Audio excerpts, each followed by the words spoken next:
Hey guys, welcome back to my channel. Today I'm going to be talking about my experience with VIPKID.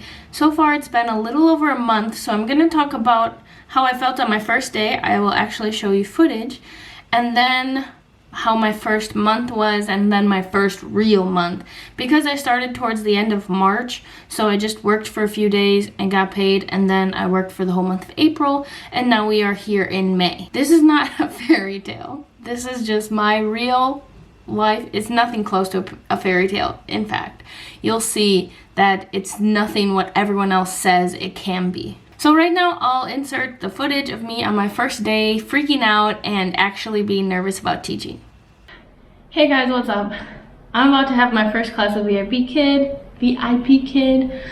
and I'm kind of freaking out. I don't know why, because I've been teaching for so long, but I've never taught young kids online. I've only have my few weeks online experience with the whole quarantine situation, and I'm nervous about it. I think what makes me most nervous is like parents caring so much, being in the background, and the fact that someone could be watching my class too. I'm just really nervous. You see I got my whole setup going on. This isn't what my camera sees because my computer's over here.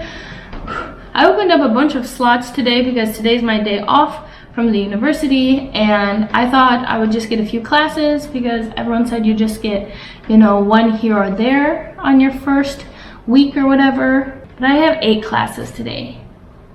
8. I think it's because my earlier hours, so like 3 p.m. Beijing time, obviously it's the middle of the day for me, I don't have anything to do. But for people who are living in the US or Canada, this time of day might be harder for them, like 1 a.m., midnight, depending on what part of the country they live in. So I have 3 classes in a row, and then a break, and then 2, a break, 2, and then a break, and 1 last class. I only got my certification in levels 4 and 5 because I tried the 2 and 3 and then I failed, and I was like, you know what, this just isn't my kind of thing. I just don't like this, oh, ball. I mean, come on. I'd rather do the older students where I can actually talk with them or ask them questions, not what is this, you know? So anyway, I have 8. I have 4 hours today. I have 8. I got my background, I got my computer set up, got a notebook, I got my little stars to put on the board, I have markers, I have a whiteboard. My heart is racing. I drank too much coffee, and I had all day to freak out, so that's why I'm freaking out. Also, like, most of these classes are short notice, so that means they were booked with less than 24 hours to go. I've looked at the lessons, but I feel like it's just so overwhelming for me to look at 8 different lesson plans and try to figure it all out. So it's 2:26. I have like 30 minutes, and I'm waiting for a delivery. I'll check in with you later. 3 hours later.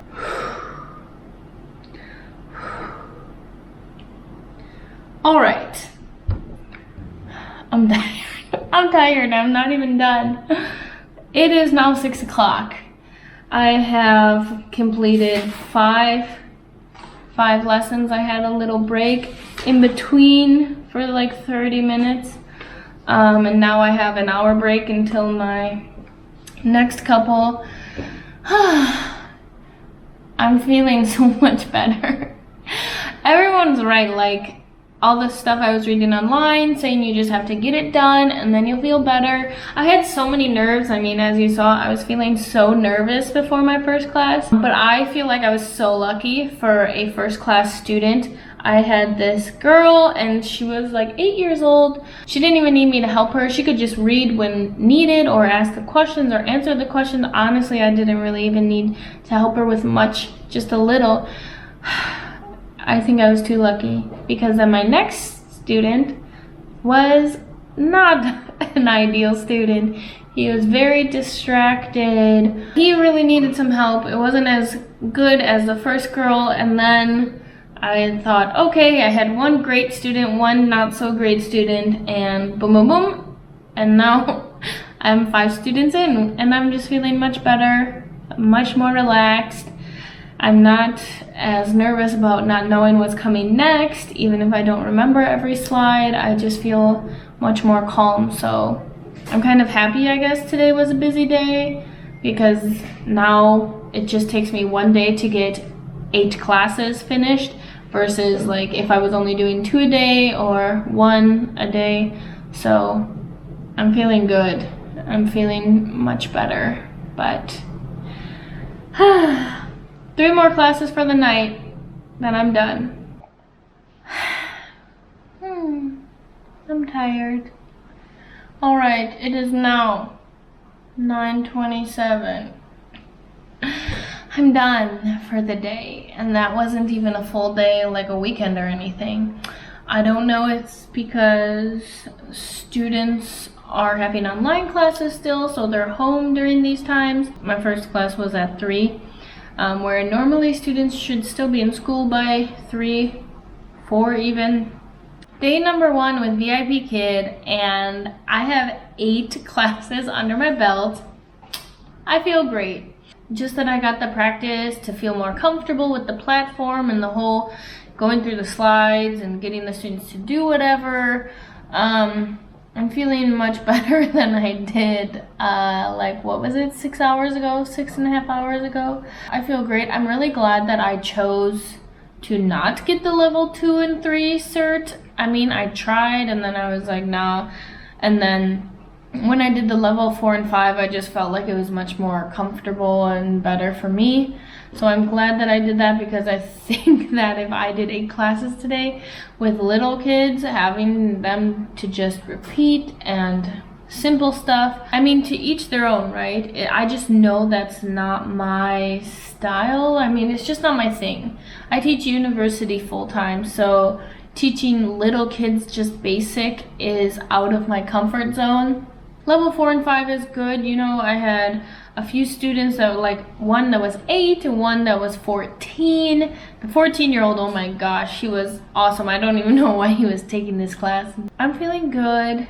I'm not like expecting too much in the terms of classes. I know that for my first week, the people are probably just helping me get bookings, which I'm okay with for now. So far tomorrow I just have 1 class. Out of my classes today, 6 of them were short notice. I opened all of my slots. All of them that I opened, I said also short notice was okay. I mean, I feel like if I was in the US and I was like waking up, then I couldn't have short notice, because then you are waking up and being like, suddenly you have this class. But for me, it was easy because like all morning I could kind of watch my bookings go. I'm feeling good. I'm feeling great. And now I'm having a beer. So as you can see, on my first day, I was like super nervous.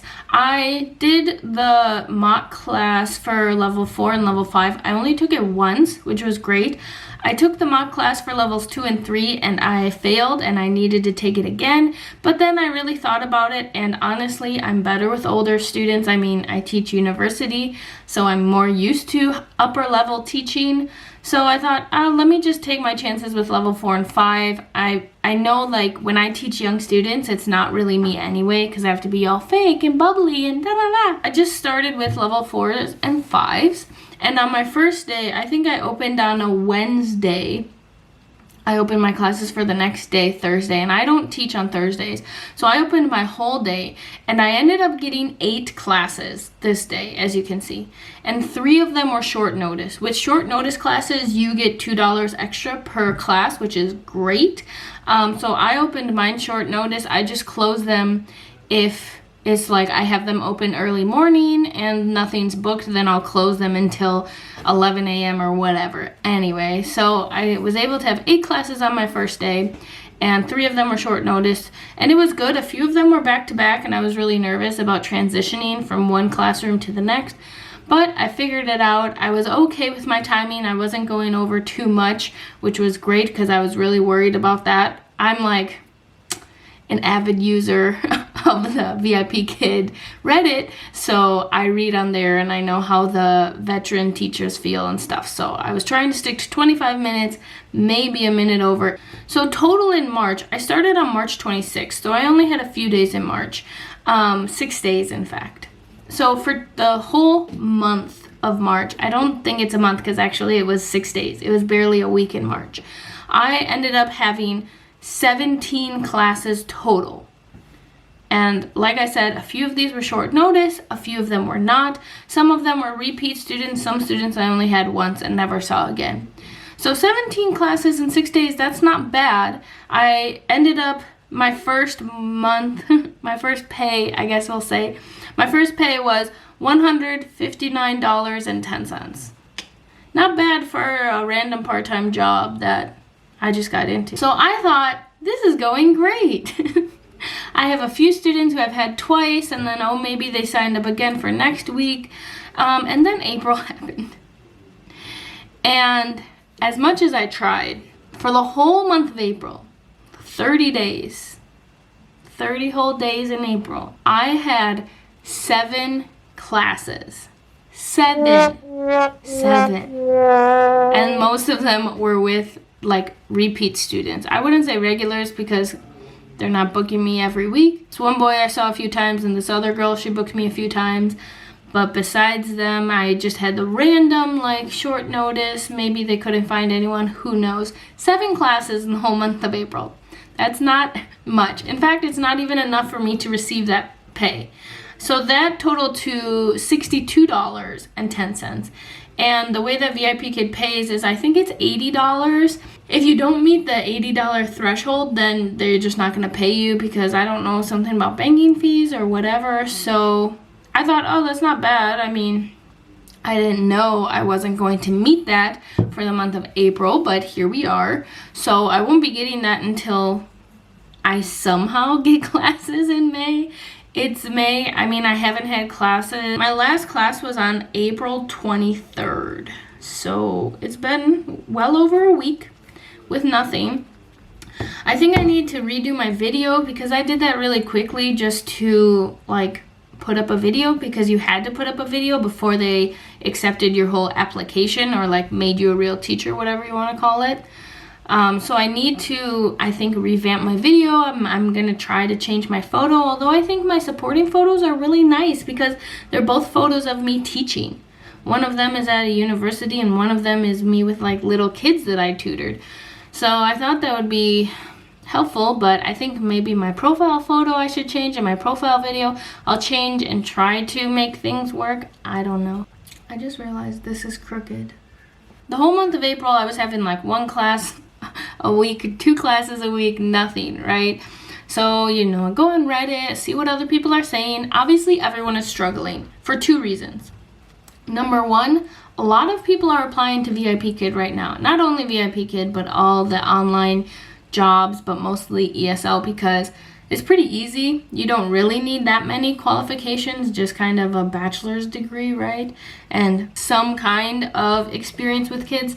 And then I think you do need a TESOL or a TEFL, but obviously I already had one from working here in China. So I had everything and I thought I could do it. But it's really oversaturated right now. They have so many teachers and everyone's running to them to kind of find a job or find some part-time work during this terrible time. Maybe they were laid off or something. They need more money, even if it's just a little. So people are trying, but obviously then that means that there's nothing left. I decided to apply for VIPKID back in February. Or was it the end of January? About then, end of January, beginning of February. I was looking into it because, like, I could get, like, tutoring jobs and stuff here. It's not as reliable, I guess. You know, it's hard, like, either people I work with, their kids, or my neighbors or something, but it's not really reliable. It's hard to find. And then, especially during this time, I knew people in China. This was before it was, like, around the world. I knew people in China were going kind of towards online classes. So I was like, how am I going to find, you know, the typical part-time jobs or whatever. I was looking into VIPKID for a while and I finally applied when I went to the States in January, February to visit family and just, you know. So I applied back then when I was still in the States. I didn't end up doing my, like, SMART demo or even my mock classes until I came back here. I took my slow time and I paid for it. I ended up, starting at the end of March, and that's when a lot of people were starting, and even now in May, people are still applying, and for some reason they're still hiring. I know a lot of people are kind of angry. Why is VIPKID still hiring when so many people are struggling? What's the point? And that's why I don't want you to think like, what's the point of applying? Because I have hope that there is a point to applying. Sometime down the road, people are going to get back to normal. The brick and mortar teachers in the US are going to get back to their normal classes and not have so much free time to work at VIPKID. That's what I was hoping. We'll see. I still have it open, I still have a pretty full schedule almost every day except the few days that I teach at the university. I'm trying to be hopeful, but in the meantime, I did apply for Zebra English just to try something new. I know they have less teachers, and I even saw them being advertised on WeChat. So I was like, if they're advertising on WeChat, maybe they're getting new clientele. I've never seen a VIPKID actual ad. I've seen parents I know, and they put pictures of their kids who are taking VIPKIDs, but I only know 2 people taking VIPKID in China. Oh, another thing I wanted to say. So there's this theory, but I guess it might be true because people say their students have told them this. There is a theory that new teachers are promoted or sent to the top when parents are looking for a teacher. So they're the first ones they see. And there's another theory that for parents, if they choose a brand new teacher first week or 2, then the classes are free or significantly reduced. Maybe that's why I got a bunch of classes in my first week. Everyone is saying it's 2 weeks. Oh yeah, new teachers for the first 2 weeks you get so many classes. I mean, I got less than 20 with a wide open schedule. I know that students are going back to school here, but I wouldn't say I was promoted, or maybe I'm just not good looking. I think I haven't got bookings because my video is really lame, and I think I need to fix my picture. And maybe I need to step it up as a teacher. I only have 2 reviews, 2 5-star reviews from parents that are probably just giving everyone 5 stars. They didn't say anything, and I have a feeling that the higher level students' parents don't necessarily say as much, but I don't know. That's just my experience. Out of all my classes, I've only got 2 reviews, and they're both from people I only had 1 time. You would think the students who had me 4 times would write a review, but they didn't. Like I said, that's just where I'm at. I'm not even going to give you my referral code because total, I've had how many classes? Total, I've had 23 classes. So I'm no one to refer people and to give you advice because what if I don't have that much experience. So go find someone who's had years of experience, much better than me. 23 classes. That's another thing. I know a lot of people say, oh, grab up all the certifications you can get because maybe the supplementary courses book more, or people are looking for other courses than just the main course. And the only thing with that is the requirements. A lot of requirements are 30 classes. For level 6, you need to have at least 30 classes. If I could just get 7 more classes, I can apply to get the certification for level 6. And all the supplementary, it's most of them is a lot of classes, 150 or 400 or whatever. So us newbies cannot do the supplementary, most of them. I did get the trial certification, but I've had 0 trials and I've had it for a while. Another theory is about the workshops. So people are saying oh, I took a bunch of workshops and suddenly I got classes. I took at least 5 or 6 workshops almost every day or every other day or whatever, and it's made no difference. That was weeks ago. It's made no difference. If you have any questions, you can ask me, but like I said, I'm not posting any referrals. Maybe in a month or so I'll tell you how things are with Zebra English. We'll see how that goes. Alright guys, well that's it. I'm done talking. I think I talked enough. Like I said, if you have any questions, just leave them down below and I'll try to get back to you to the best of my ability. If you have questions about the interviewing or the demo, mock classes, or if you have questions about the incentives and how that works, just let me know. I'm not teaching, that's for sure. So I still have free time. But yeah. Thanks for watching, guys. Bye.